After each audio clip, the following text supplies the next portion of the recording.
Big boss Malayalam season 6-ന്റെ മൂന്നാമത്തെ promo വന്നിരിക്കുകയാണ്. കിടിലൻ പ്രൊമോ എന്ന് തന്നെ പറയാം. ലാലേട്ടൻ വ്യക്തമായിട്ടുള്ള ഒരു സന്ദേശമാണ് ഈ ഒരു പ്രൊമോയിലൂടെ നൽകുന്നത്. കാരണം എന്താ വെച്ചാൽ 3 ഉദാഹരണങ്ങളിലൂടെ അത് കാണിക്കുന്നുണ്ട്. ആദ്യം ഒരു നർത്തകി വരുന്നു. ലാലേട്ടൻ നർത്തകിയോട് കുശലങ്ങൾ പറയുന്നു. എല്ലാം പഠിച്ചില്ലേ, അരങ്ങേറ്റത്തിന് സെറ്റായില്ലേ ചോദിക്കുന്നു. അതിനുശേഷം ആ നർത്തകിയെ കൊണ്ടുപോകുന്നത് വക്കീലായിട്ട് വാദിക്കാൻ വേണ്ടിയിട്ടാണ്. ഈ നർത്തകി വിചാരിക്കുന്നത് അവിടെ സ്റ്റേജിൽ പോയി നൃത്തം ചെയ്യാന്നുള്ളതാണ്. പക്ഷെ നേരെ ഓപ്പോസിറ്റ് ആയിട്ടുള്ള ഒരു ടാസ്ക്കാണ് കൊടുക്കുന്നത്.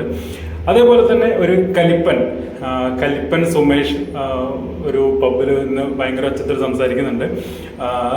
കലിപ്പൻ ഏട്ടായി സുമേഷ് എന്നാണ് അവിടെ കൊടുത്തിരിക്കുന്നത് തന്നെ കേട്ടോ.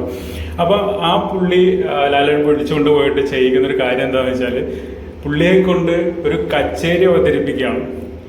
രണ്ടാമത്തെ ഉദാഹരണം അതാണ്.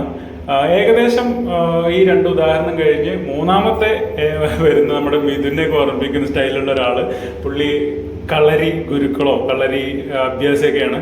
പുള്ളിയെ കൊണ്ടുപോയിട്ട് നേരെ ചെസ്സിന്റെ മുന്നിലാണ് ഇരിക്കുന്നത്. അവിടെ ചെന്നിരുന്ന് വായ വിളിച്ചിരിക്കുകയാണ്. ഈ 3 ഉദാഹരണങ്ങളിൽ നിന്ന് തന്നെ നമുക്ക് മനസ്സിലാക്കാൻ പറ്റും ഈ സീസൺ വേറെ ലെവലായിരിക്കും എന്നുള്ളത്. എന്താ പറയുക, ഒരു കാര്യത്തിൽ സ്പെഷ്യലൈസ് ചെയ്ത് അവിടെ ചെന്ന് അവിടെ നിന്ന് കോഡ് വിട്ട് കോഡ് മാറി വേറൊരു സ്ഥലത്ത് വേറൊരു കാര്യം ചെയ്യേണ്ടി വരുമ്പോൾ ഉണ്ടാകുന്ന ഒരു അവസ്ഥ. അപ്പം അങ്ങനെയായിരിക്കും ഈ ഒരു സീസണിൽ മിക്കവാറും എല്ലാവർക്കും പണി കിട്ടാനുള്ള സാധ്യതയുണ്ട്. അപ്ഡേഷൻ നമ്മുടെ ചാനലിൽ ഉണ്ടാവും കേട്ടോ.